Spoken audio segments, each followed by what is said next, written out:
Story 1. The House at the End of the Cul-de-sac. My name is Caitlin. I'm 32 now, but this happened when I was 15 years old. Growing up in suburban Michigan, Halloween was always a big deal in our neighborhood. Houses were elaborately decorated, and trick-or-treating was an event that most families participated in, with parents accompanying younger children and teenagers like myself roaming in groups. Our neighborhood had a particular layout that most residents were familiar with, a series of connected streets with one main cul-de-sac at the far end. At the very end of this cul-de-sac stood a house that was different from the others. Older, more Victorian in style, set back from the road behind a wrought iron fence with overgrown hedges partially obscuring the view from the street. The house had been vacant for as long as I could remember, though occasionally people would move in for short periods before leaving abruptly.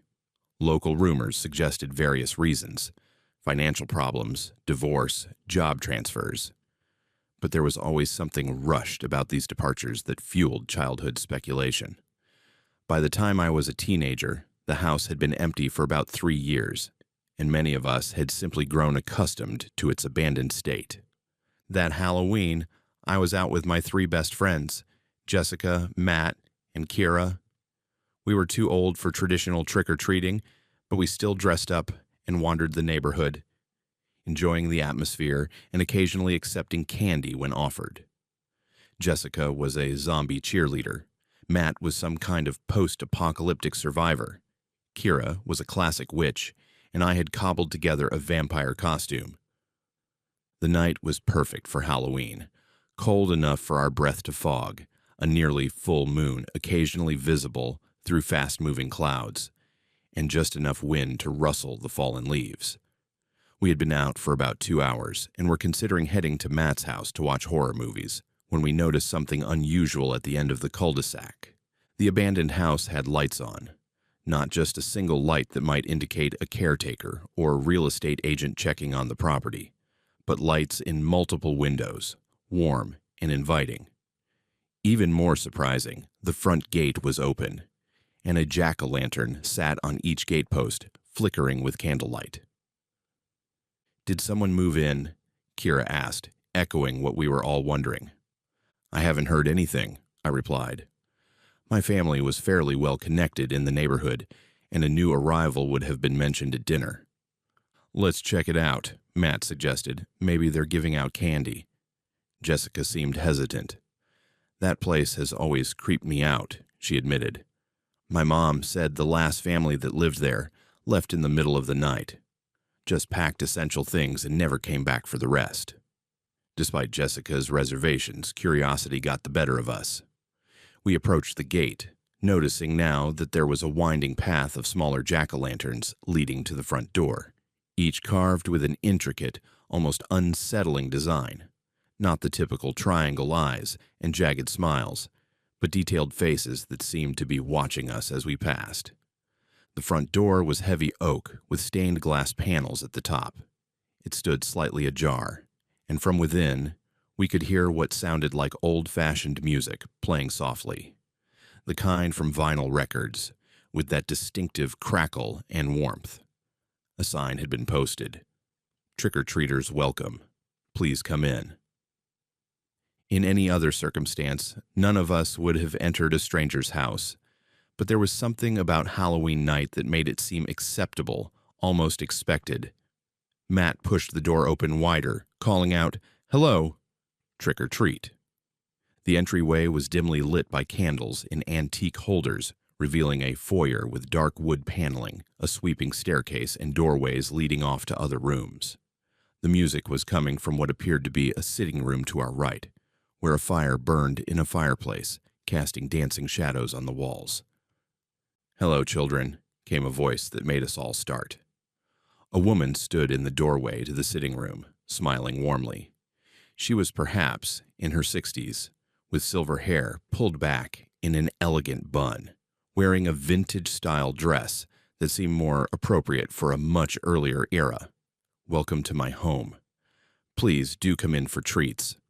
There was nothing overtly threatening about her, yet I felt a strange reluctance to step fully into the house.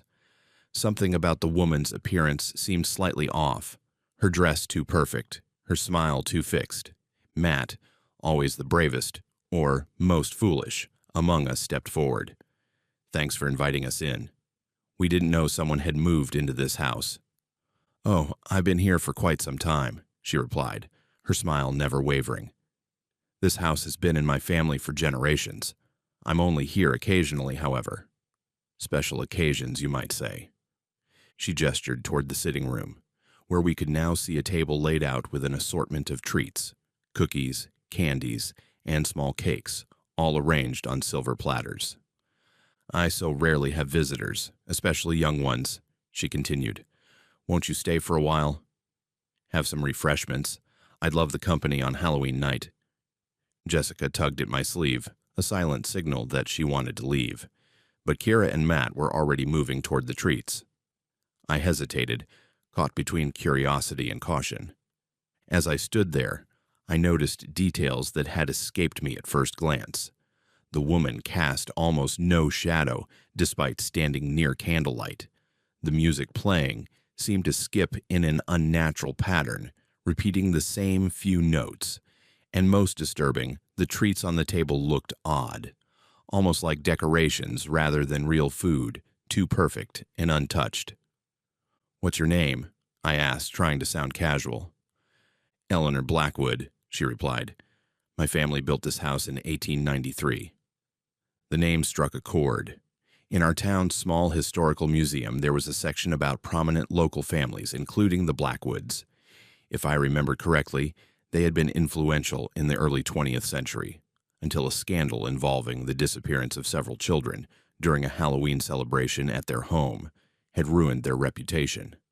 Eleanor Blackwood, the family's youngest daughter, had been implicated but never charged due to insufficient evidence and her own subsequent disappearance.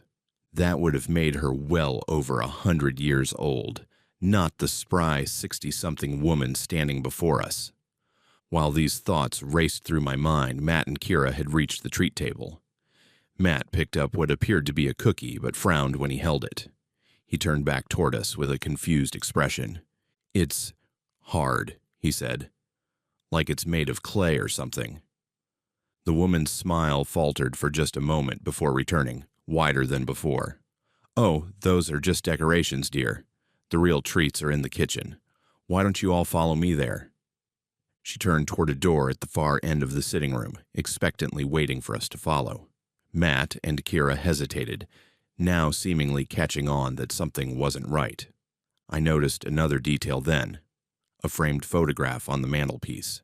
It showed a family group from what appeared to be the early 1900s, and standing among them was a young woman who looked identical to our hostess, wearing the same dress she had on now. Jessica saw it too. She gripped my arm tightly and whispered, "We need to leave. Now." The woman must have heard, because she turned back with a changed expression, her warm smile replaced by something colder, more calculating. "Oh, but you've only just arrived," she said, her voice taking on a hollow quality that raised goosebumps on my arms. "And it's been so long since I've had children in this house on Halloween night. The others all left too soon as well." As she spoke, the candles throughout the room flickered violently, and the temperature seemed to drop several degrees. The music skipped again, then stopped entirely, leaving an oppressive silence broken only by the crackling of the fire. "Others?" Kira asked, her voice barely a whisper. The woman's form seemed to shift slightly, becoming less distinct around the edges, as if she were a television image with poor reception. So many groups of children over the years. They come to the door, seeking treats. Some leave quickly. The curious ones stay. Her smile widened unnaturally. The curious ones always stay. Matt, who had been nearest to the treat table, suddenly gasped and stumbled backward. "The cookies," he said, his voice tight with fear. "They're changing." We all looked at the table.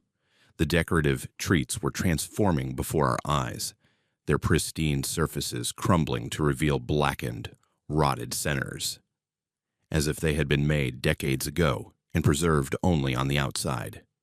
"I prepare fresh ones every Halloween," Eleanor said. advancing toward us with fluid movements that seemed almost too graceful, too smooth to be natural. But no one ever eats them anymore. They always notice something wrong. Her voice took on a note of genuine sadness. I just wanted to recreate that last Halloween party. Make it turn out differently this time.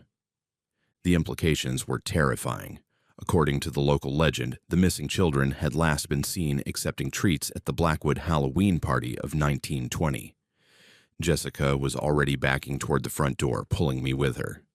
Matt and Kira quickly followed suit. Eleanor made no move to stop us physically, but as we reached the foyer, all the candles extinguished simultaneously, plunging the house into darkness except for the faint glow from the fireplace in the sitting room. "You're all the same," Eleanor's voice came from the darkness, now sounding older, raspier. They all ran too. But the house remembers. The house always remembers those who enter on Halloween night. We didn't wait to hear more. We fled through the front door, down the pumpkin-lined path, and out the gate, not stopping until we had reached the well-lit safety of the main street. Looking back, the house was dark once again. No lights in the windows, no jack-o'-lanterns, the gate firmly closed. It appeared exactly as it had for years, abandoned and empty. We went straight to Matt's house and told his parents what had happened. They listened patiently, but obviously didn't believe us, suggesting we had frightened ourselves with an overactive imagination fueled by Halloween spirit. When Matt's father called the police to report a potential trespasser in the abandoned house, they did a cursory check but found no evidence anyone had been inside. No candles, no treats, no sign of disturbance in the thick dust that covered everything. The next day, I went to the town's historical museum and found the section about the Blackwoods. The family photograph I remembered was indeed there, showing Eleanor Blackwood in 1920, wearing the exact dress we had seen on our hostess. According to the information, Eleanor had vanished shortly after the children went missing, with most townspeople believing she had fled to escape prosecution. Her body was never found. What troubles me most about that night isn't just the encounter itself, but what happened afterward. Within a week, each of us began experiencing strange occurrences. Items in our bedrooms moved or displaced. The faint sound of old-fashioned music playing at night, and most disturbing, small, perfectly formed cookies, occasionally appearing on our nightstands or desks, only to crumble to dust when touched. These incidents continued for about a month before stopping as suddenly as they had begun. By Christmas, we had almost convinced ourselves it had been an elaborate prank or shared delusion. The following October, a family finally purchased the old house, renovated it extensively, and moved in. They have lived there without incident for years now, including through multiple Halloweens. Sometimes I drive by and see their normal decorations, their regular Halloween activities, and I wonder if they know how fortunate they are that whatever presence was there seems to have finally moved on. Or perhaps it simply waits for the right visitors, the curious ones who notice the lights on Halloween night and can't resist seeing what's inside. Story 2. The Costume Party. My name is Devin. I'm 29 now, but this happened when I was 23 and in my first year of graduate school. I was studying architecture at a university in Boston, and Halloween fell on a Saturday that year, which meant everyone was planning parties and events for the weekend. I had been invited to several gatherings, but ultimately decided on a costume party being thrown at an off-campus apartment by some second-year students in my program. The invitation had emphasized that elaborate costumes were encouraged, with a prize for the most creative design, something that appealed to a group of architecture students. I spent weeks designing and creating my costume, a detailed steampunk time traveler with various gears, gauges, and mechanical elements that I had crafted from found objects and hardware store materials. It was cumbersome but visually impressive, and I was proud of the work I'd put into it. The party was being held in a historic building in one of Boston's older neighborhoods, a converted textile factory with high ceilings, exposed brick walls, and large windows. It had been divided into several loft apartments, and the hosts, James and Micah, shared one of the largest units on the top floor. When I arrived around 9 p.m., the party was already in full swing. Music pulsed through the space.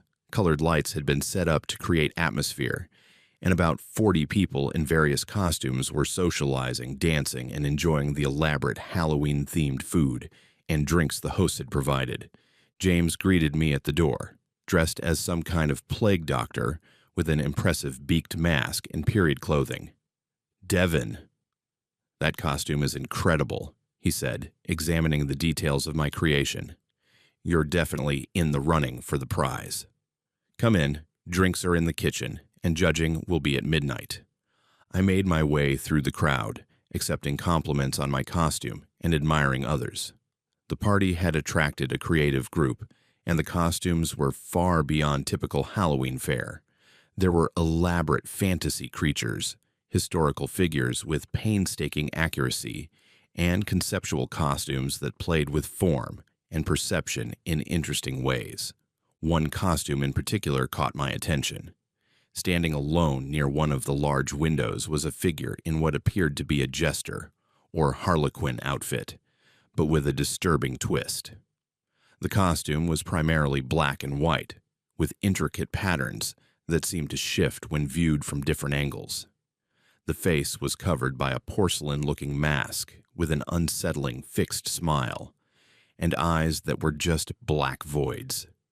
Something about this costume was different from the others. It wasn't just the craftsmanship, which was exceptional, but the overall effect. While other partygoers moved through space normally, this figure seemed almost too still, too deliberate in its movements.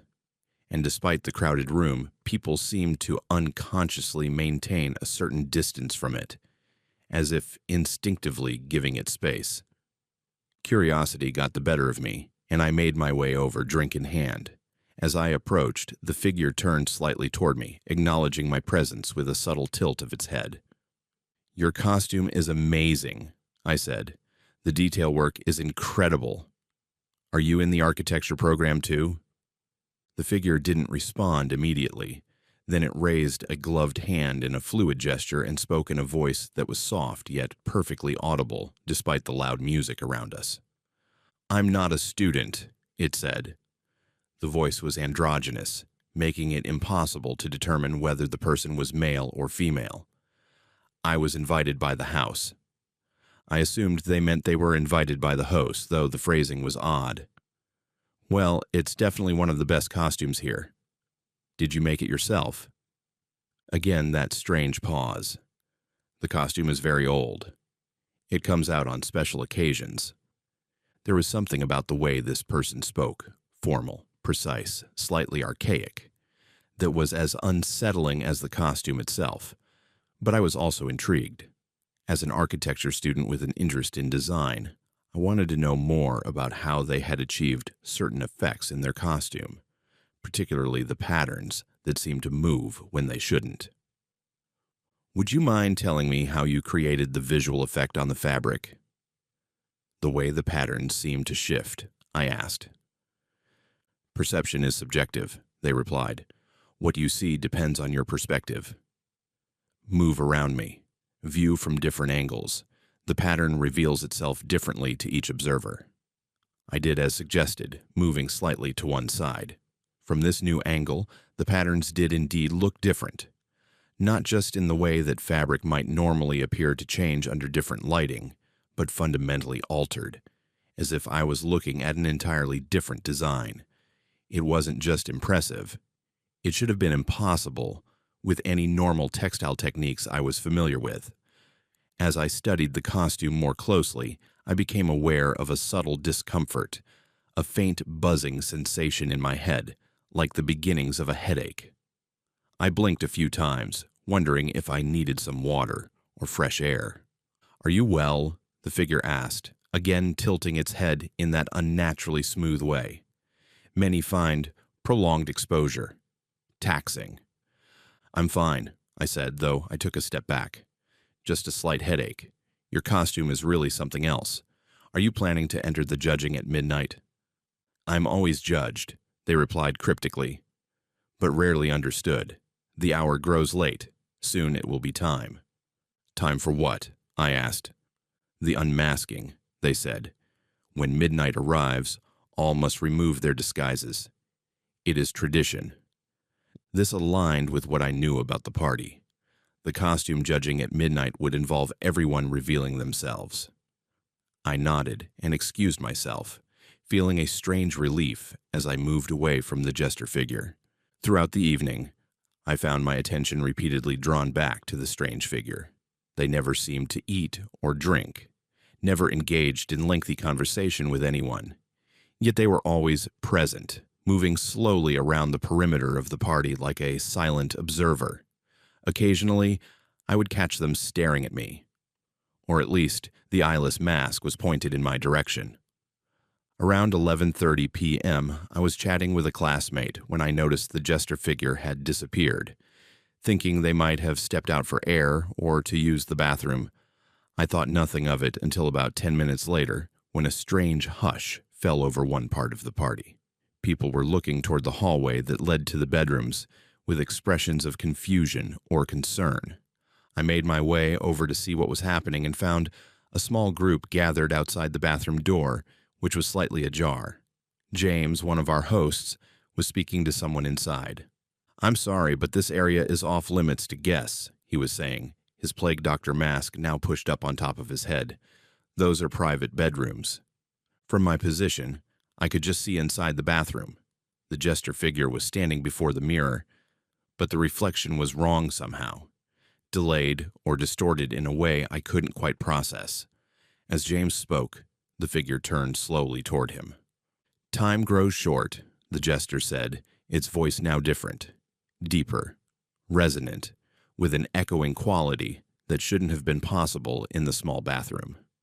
"The veil thins. At midnight, masks must fall." James looked unsettled.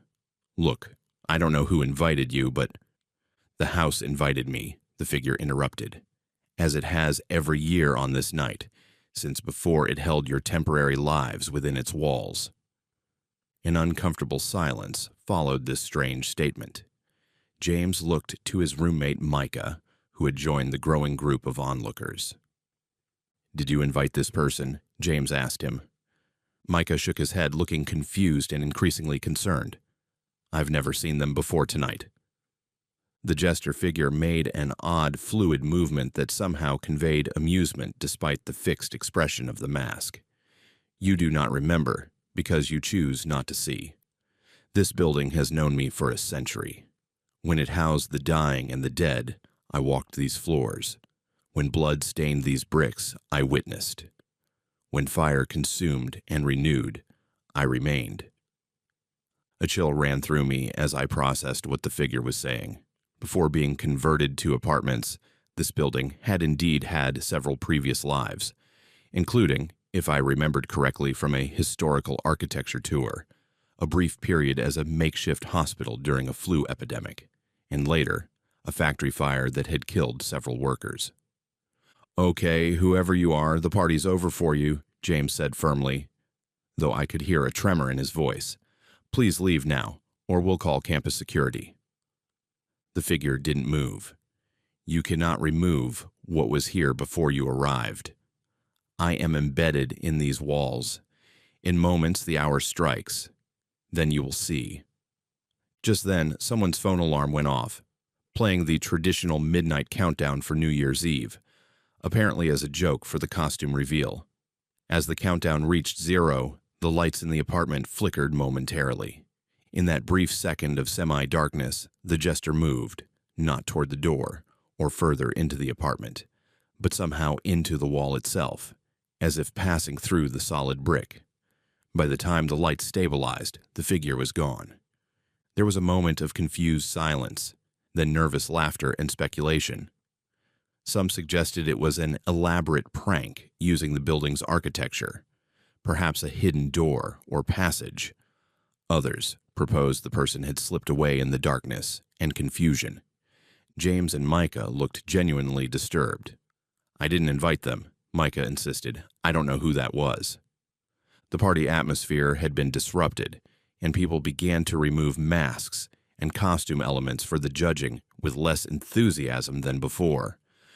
I won second place for my steampunk creation, but my mind was elsewhere, trying to make sense of what I'd witnessed. As the party wound down around 2 a.m., I was helping with some cleanup when Micah approached me with a large, old-looking book. "You're into architectural history, right?" he asked. "I found this when we moved in. It was left on a shelf in the back of a closet. There's some stuff about this building you might find interesting." The book was a local history of the neighborhood, published in the 1950s. Micah had marked a page with a slip of paper. I opened to it and found a section about the building we were in, including several historical photographs. One photo from 1921 showed workers standing outside the factory. In the background, barely visible in an upper-floor window, was a figure that sent ice through my veins. A person in what appeared to be a black and white harlequin costume, watching from above. Another photo from 1943, when the building had temporarily served as an emergency hospital during a tuberculosis outbreak, showed nurses and doctors on the front steps. Standing among them, yet somehow apart, was the same jester figure, its costume identical to what I had seen that night, down to the porcelain mask with its fixed smile. I showed the photos to Micah. "Have you seen this?" I asked, pointing to the figure. He nodded grimly. "I noticed it after we had that weird incident last month when all the power went out just in our apartment, and we heard someone walking around, even though we were both in the living room. James thinks I'm being paranoid, but—" He trailed off, then continued more quietly. "Sometimes, late at night, I see someone in a costume like that just standing at the end of the hallway. When I turn on the lights or approach, there's nothing there." The party dispersed shortly after, with guests leaving in groups, suddenly eager not to be alone in the old building's hallways and stairwells. I left with several classmates, the book tucked under my arm on loan from Micah. Over the next few days, I researched the building's history more thoroughly. What I discovered was disturbing. Beyond the factory fire and its time as a temporary hospital, the building had a pattern of unusual occurrences and unexplained deaths, particularly around Halloween. Most notably, in 1897, when the building was new, a costume party had been held by the factory owner, during which a performer in a jester costume had allegedly predicted the deaths of 3 guests in vivid detail. When those deaths occurred exactly as described in the following year, the performer was sought for questioning but never found. I returned the book to Micah the following week. He and James had already given notice on their apartment and were looking for a new place, citing maintenance issues as their reason for moving. I've never attended another costume party on Halloween night. There's something about the tradition of disguise, of becoming something other than yourself, that seems to thin whatever barrier exists between our world and whatever lies beyond it. And I can't shake the feeling that some costumes aren't just worn. They're inhabited by something that only emerges on the one night when the unusual is expected and the strange is welcomed through unlocked doors.